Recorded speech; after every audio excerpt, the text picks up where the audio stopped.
Bom, eu, Lucas Bertalha Santos, junto ao Felipe Braco Muro e ao Rafael Carvalho Zugai, realizamos esse trabalho intitulado de Limites da Miniaturização de Circuitos Integrados. Realizamos esse trabalho com o objetivo de estudar as dificuldades de diminuir ainda mais os circuitos integrados atualmente.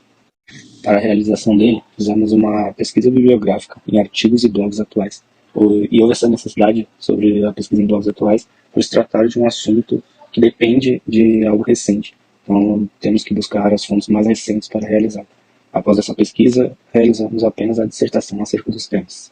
Iniciaremos então o trabalho contando um pouco sobre como chegamos aos circuitos integrais que temos hoje em dia. Primeiramente, tínhamos os eletrônicos valvulados, né, que eram os apresentados à esquerda, que eram dispositivos que gastavam muita energia, além de serem muito grandes e teriam uma baixíssima eficiência. Baixa eficiência essa causada pela perda da energia nos circuitos, principalmente na forma térmica. E a primeira solução que encontraram para tentar driblar essas diversas perdas foi a criação dos transistores. Após a criação dos transistores, podemos diminuir muito o tamanho dos componentes, além de aumentar muito a sua eficiência. E esses materiais eram compostos principalmente pelo germânio e logo após foi substituído pelo silício. E com essa necessidade de diminuir ainda mais os circuitos, agora chegaram-se até os circuitos integrados. Circuitos esses que são basicamente uma série de componentes em miniatura escritos dentro de uma placa de silício, o que será explicado futuramente nesse trabalho. E com os circuitos integrados, principalmente várias aplicações aumentaram, então eles se tornam muito mais comuns, muito mais fáceis de se realizar, mais baratos e mais acessíveis a todos. E mesmo com essa diminuição do tamanho, tivemos cada vez mais um aumento na quantidade de componentes dentro dos circuitos integrados. Como podemos observar, no primeiro circuito que temos ali um processador Intel 4004, que tinha aproximadamente 2.000 transistores, e ao lado temos um Intel mais atual, o 78700, que já tem por volta de 3 milhões de transistores dentro dele. Sendo assim, podemos observar então que desde os circuitos valvulados até os atuais circuitos integrados, houve cada vez mais uma diminuição no tamanho das componentes, que gera várias vantagens, como a redução da energia de funcionamento e até mesmo sua longevidade, que são muito importantes para o mercado. Olá, eu sou o Rafael Zugai, aqui do curso de Engenharia de Controle de Automação do Instituto Federal de São Paulo, e vou apresentar minha parte aí do trabalho, que é em relação ao processo de obtenção do silício, né, de produção e sobre a dopagem, né? Então, sobre o processo de produção do silício, por que a utilização do silício em circuitos integrados? O silício é um semicondutor, né, tem essa característica de ele ser tanto condutor quanto isolante, por isso é bem utilizado, e por conta dessa importância toda, ele é utilizado nos circuitos integrados, certo? Bom, por que o silício? O silício está em grande abundância no planeta Terra, com cerca de 28% presente na crosta terrestre. E a sua forma mais comum de ser encontrada é em forma de dióxido de silício, que é essa areia aqui, ó, dióxido de silício. Bom, para a utilização em circuitos integrados, é necessário para que se altere o silício para a forma metálica. No caso, esse outro aqui, ó. Bom, o processo, né, de obtenção desse silício metálico ele é relativamente simples, porém ele depende de outros materiais e instrumentos. Basicamente, vai ser pego a areia, né, de silício, o dióxido de silício, também conhecido como quartzo, e essa areia vai ser misturada junto com carvão e cavaco, que é uma espécie de madeira, dentro do forno elétrico a arco submerso. Bom, essa mistura aí dentro do forno pode chegar a 2.600 graus Celsius de temperatura. E durante esse processo de aquecimento e toda essa mistura, acontece a redução do silício pelo carvão, transformando a areia do silício em silício metálico. Esse forno elétrico a arco submerso. Depois disso, aquele material que está ali dentro, né, o silício metálico, ele está em forma líquida. Ele é passado para uma panela de refino, né? E após essa passagem da panela de refino, é passado para uma lingodeira, onde ele vai ser solidificado e resfriado e solidificado. Bom, por fim, o silício ainda passa por um processo de britagem, para deixar em pequenas pedras de silício metálico, como a gente pode ver nessa imagem aqui. Bom, após esse processo de obtenção do silício metálico, o silício é destinado a outro processo, conhecido como processo de dopagem, pois é esse silício que a gente vai utilizar nos circuitos integrados. O processo ele é basicamente dividido em dois tipos. A dopagem do tipo N, que é a dopagem que introduz átomos de fósforo, né, no silício, deixando com elétrons livres no silício e, consequentemente, mais negativo. E existe também a dopagem do tipo P, que ela introduz átomos de boro deixando lacunas, ou seja, buracos nas ligações onde torna o silício mais positivo, né? A característica mais positiva. O silício dopado pode ser chamado de semicondutor extrínseco, pois a introdução desses elementos no forma metálica. Eu sou do curso de Engenharia de Controle e Automação, do IFSP, e eu vim apresentar a minha parte aqui do artigo, tá? A minha parte, ela fala sobre a litografia. O que é a litografia, né? Com a evolução dos circuitos integrados, os componentes ficaram microscópicos, tá? E as mãos humanas, elas não conseguem mais manusear esses componentes, tá?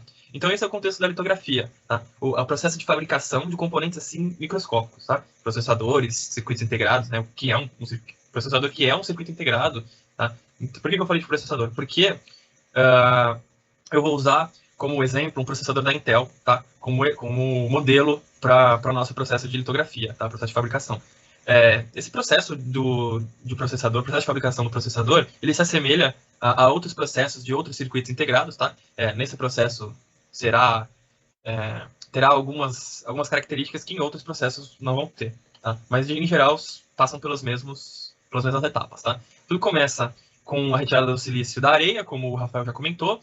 A gente cria através desse silício uma bisnaga, né? Um cilindro de silício. Esse cilindro de silício ele é fatiado, formando o wafer de silício, como é conhecido, tá? São fatias minúsculas, fatias finíssimas desse cilindro, tá? A gente submete essa fatia, né? Primeiro a gente pole ela, a gente faz um polimento nela para tirar qualquer imperfeição, e aí a gente coloca uma camada de um líquido fotorresistente, tá? Por quê? Porque a próxima etapa do processo é a fotolitografia, que nada mais, nada menos do que é um bombardeio de raios ultravioleta dentro desse wafer de silício, tá? Formando o caminho do circuito através de raios ultravioleta. Então, raios ultravioleta vai lá e corrói esse líquido da forma que a gente quer, fazendo um mapa, assim, o caminho que a gente quiser, enfim. Tá, aqui a gente tem uma foto de um wafer antes da fotolitografia, e aqui a gente tem um wafer de silício após a fotolitografia, né, e a camada do líquido fotorresistente. Após isso, o wafer de silício é submetido à implementação dos transistores através da dopagem, tá? Dopando, como o Rafael já comentou, impureza do tipo P e por impureza do tipo N, tá? Assim que a gente forma os transistores. Tá? Após isso, ele é submetido a uma camada de selagem para não ocorrer curtos-circuitos entre os transistores. Tá? E depois disso, ele é submetido a uma camada de cobre para ligar esses transistores de forma correta, para eles agirem em conjunto. Depois disso, ele é testado, encapsulado e enviado ao mercado para uso em diversos ambientes.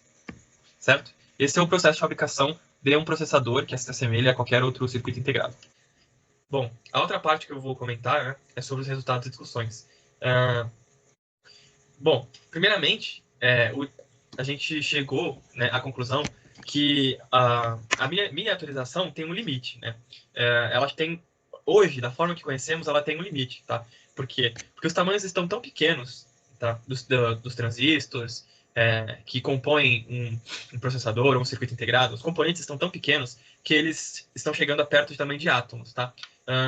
Nessa imagem aqui, eu vou tentar aumentar aqui para vocês verem melhor, tá? A gente pode ver, tá? Essa imagem, se eu não me engano, é de 2011, tá? 2011, tá? Ela nem tem aqui os processadores que estão sendo estudados hoje em dia de 2 nanômetros, tá? É o menor processador que está sendo estudado, tá? De 2 nanômetros, tá? E como vocês podem ver aqui, uma partícula, né, de fósforo, né? Ela tem 120 picômetros, tá? Que é a medida menor do que o nanômetro, tá? Então, a coisa está ficando muito pequena, né?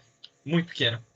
Então, com componentes tão pequenos, isso, obviamente, nos traz maiores dificuldades para diminuir mais ainda o tamanho deles, tá? Quanto menores os transistores, os componentes do circuito, mais caro fica para produzi-los, porque necessita de mais tecnologia, né? E implementar um circuito com uma tecnologia tão alta e com um custo tão alto ficaria inviável e inacessível ao mercado, tá? Só para coisas mais caras, realmente, tá? E isso também é um limite, porque se você cria um produto caro, ele deixa de ser acessível, enfim. Ah, tá, terminando a parte das limitações, eu vou falar agora maneiras de driblar esses limites, tá? A primeira maneira que a gente encontra para driblar esse limite já foi utilizada pela própria Intel na hora de produzir os seus processadores eu acho que era de 14 nanômetros, se eu não me engano, 14 ou 10 nanômetros, tá? Eles já adaptaram transistores 3D, tá? Isso ajudou, na época, o processo e a miniaturização do processador deles, do transistor deles. Tá? A segunda é o tunelamento de transistores, que traz benefícios ao consumo de energia. Tá? Porém, ele não é bom para o desempenho. Tá? Ele aumenta o consumo de energia. Um processador ele pode ficar. Um computador, por exemplo, ele vai poder durar 4 dias fora da tomada, só que ele vai perder um pouco de desempenho, certo? Também tem outra alternativa é usar supercondutores, que eles farão a melhor movimentação da energia elétrica, né, sem perdas, tá? E por último, a última alternativa é mudar o material base, do silício para o grafeno, tá? Um material que já foi testado pela IBM. A IBM já criou transistores de grafeno, e esses transistores de grafeno, eles trouxeram uma superioridade em relação aos transistores de silício, centenas de vezes mais velozes do que o transistor, né, transistor de silício, centenas de vezes mais rápido, tá? Então também é uma alternativa para continuar evoluindo os circuitos integrados e os processadores para os próximos anos, tá? E driblando algumas das limitações. Bom, como conclusão aí do trabalho, a gente começa a observar que a lei de Moore apresentada, ela começa a ter um desvio com a teoria, um desvio da teoria em relação à realidade. E a tendência é que cada vez mais essa lei vai sendo quebrada, né? Por conta dos obstáculos de miniaturização e suas dificuldades. Bom, além disso, por conta da diminuição dos circuitos integrados, também é necessário um alto investimento e um alto custo de miniaturização, além de novas tecnologias mais avançadas, para melhorar cada vez mais esse processo de diminuição. E, por fim, né, apesar das dificuldades, as grandes empresas de tecnologia informática continuam otimistas aí com os desafios de miniaturização de circuitos integrados e acreditam num sucesso aí. A evolução dos circuitos integrados pode ser promissora no futuro. Bom, esse foi o nosso trabalho, espero que tenham gostado.